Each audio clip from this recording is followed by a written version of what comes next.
Hi friends, in this video we'll have a look at how to connect to MySQL DB using Python. Okay, so I have chose MySQL because it's free and open source. Anybody can download and install it and start with it. If you have Oracle or any other SQL server, you can try that as well. So the steps are same. Only probably the connectors would be the different. Okay, the best place to learn is like go to mysql dev.mysql.com. So before that, the assumption is you have mysql already installed it. If you haven't installed it, please do it first. So when you Google it, MySQL connector for Python, it will take you to the page directly. Just Google it. Okay, so I have 2.7, so I'm just going to the 2.7 thing.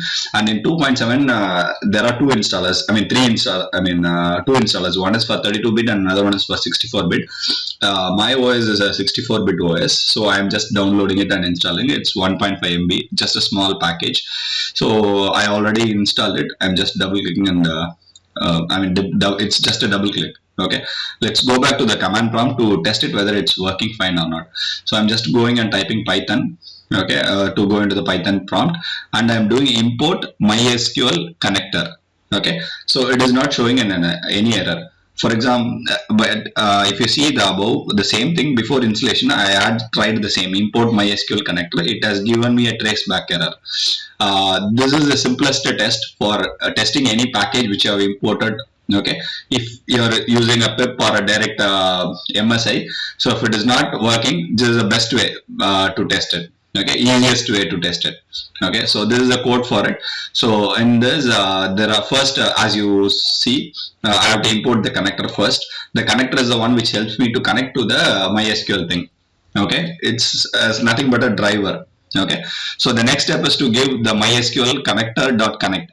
So this is the place where we give the username, password, and the host, whether it's a local host or a remote host, and what is the DB in that host. Okay, so these are the four things which you have to give it. One is the username, another one is the password, another one where you are hosted your DB, sorry, database. Okay, so as I said, the best place to learn, I mean, whatever I have shown is a vanilla step. If you want to learn more, go to dev.mysql.com. It might look a little daunting at the first, but that's the best place to learn. Once you get used to it, it's better. The next best place is go to Stack Overflow. Okay, those are the two places which you should live. Okay, don't use any crappy sites. No, these two are more than enough.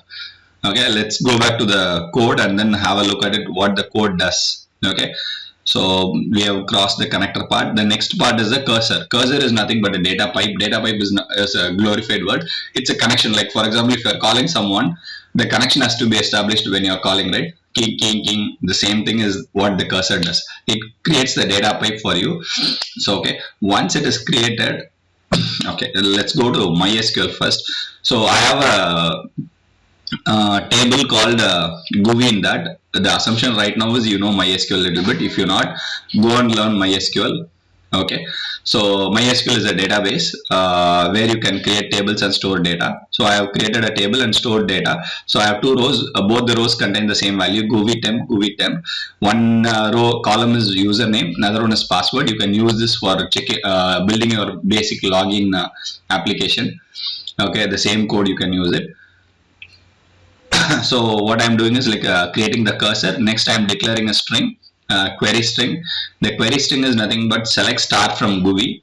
So I'm going to select all the rows from the table.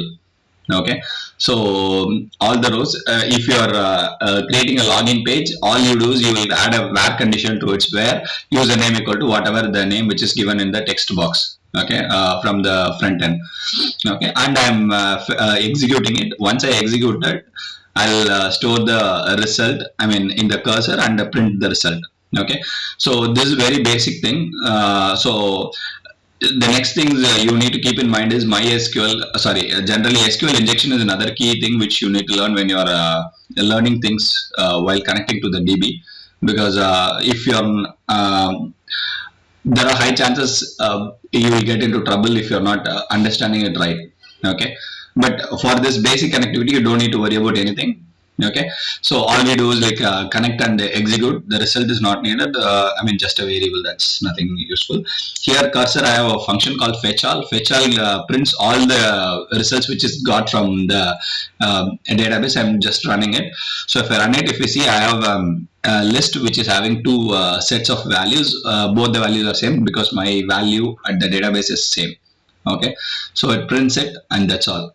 So this is a basic step for connecting to MySQL. The same thing applies for any other database. If you are using a Postgres or a Oracle or a SQL Server, whatever it is, all it changes is the connector. If you install the right connector from the corresponding database provider, you are good to go. Okay, so that's all about it. This is the vanilla step. This is a very basic minimal step for you to test your database connectivity. Okay, thank you friends. Bye bye.